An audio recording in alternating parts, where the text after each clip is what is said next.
The first one that we want to consider is the most common one. In fact, you can barely come up with something that doesn't experience some sort of London dispersion force. These are attractive forces between nonpolar molecules. So, in other words, any molecule. Nonpolar is just the ones where other forces don't come into play at all. So these London forces are in effect for everything. And so here's the point here. Even nonpolar noble gases, which we know are single atoms, ultimately you can get them to liquefy. If you get it cold enough, they will turn into a liquid. So these nonpolar molecules by themselves have some sort of a symmetrical electron cloud. But if they get close to each other, well, since we're talking about it as an electron cloud, we can have areas where it gets sort of patchy. And one side of it will be slightly positive and the other side will be slightly negative at any given period of time. And those areas will just sort of move around the surface of the whole thing. And if they're close together, you might see an attraction here or an attraction here between the opposites. But they're always going to be temporary. So these are temporary, but because they're close together and they're always changing, it's good enough to keep the molecules together as a liquid instead of them dispersing as a gas, as long as the molecules don't have too much energy. Now, what can we say about these? Well, first of all, they form temporary dipoles. Okay, remember what your dipole is, as a separation of charges, because you have the charges, in this case, are just partial charges, but there's a distance between them, okay? And these London dispersion forces are caused because of the temporary dipoles that occur just as a matter of course, as the electron cloud is constantly in change. When an atom is polarizable, the bigger it is, remember, the more easy it is to polarize. Because, well, first of all, it's large. Secondly, because it's got a lot of electrons. So any large atom or ion is going to have an easier distortion.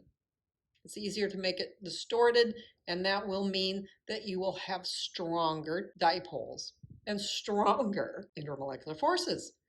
So you will see an increase in the boiling point when you increase the polarizability. So that means as you go down the periodic table, you're going to have things that are more polarizable. And that's why it's easier to liquefy xenon than it is to liquefy argon than it is to liquefy helium. So the most important thing to remember about these London dispersion forces is they're totally ubiquitous. You will find them between all sorts of molecules. Here's an example of hydrocarbons, okay? It's any organic compound that contains carbon and hydrogen, right? That's right in the word, right? Okay, here's a list of alkanes. That's a hydrocarbon that has all single bonds to the carbon. So we go from methane and then we go 2 carbons and then 3 carbons in a row, 4 carbons in a row. These are all just chains that have a backbone and they're just in a linear type, not quite linear, but close enough to linear that you just think they're a long strand.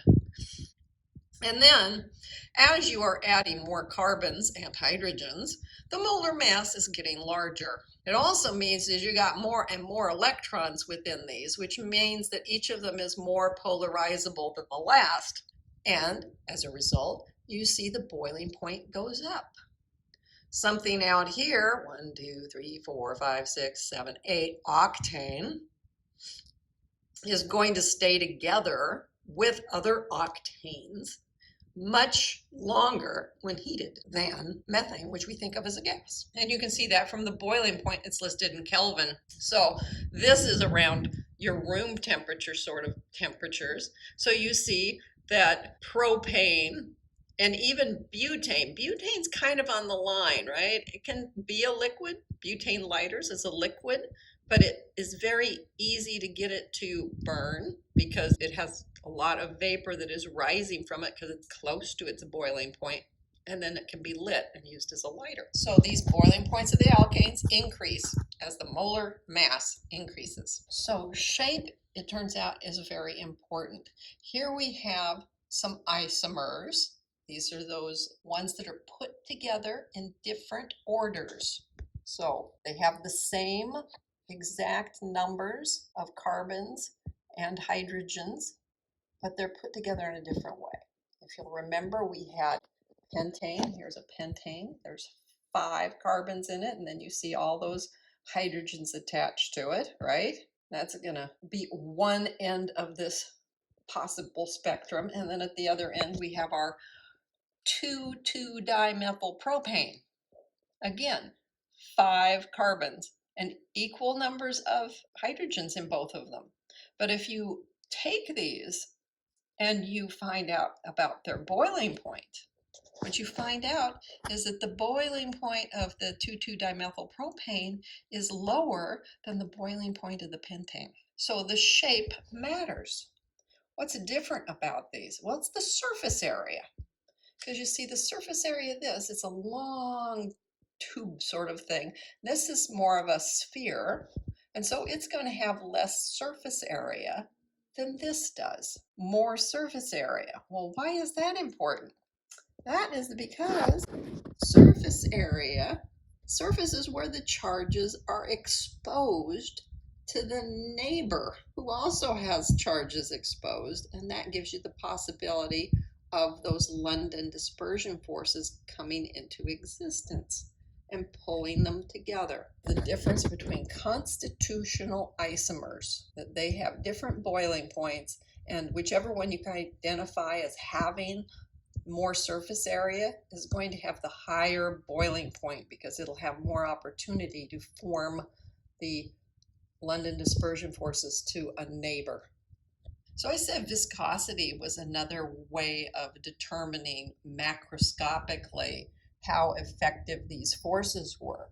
And viscosity is essentially the fact that something flows very slowly or it will flow very quickly depending on how much it's sticking to itself.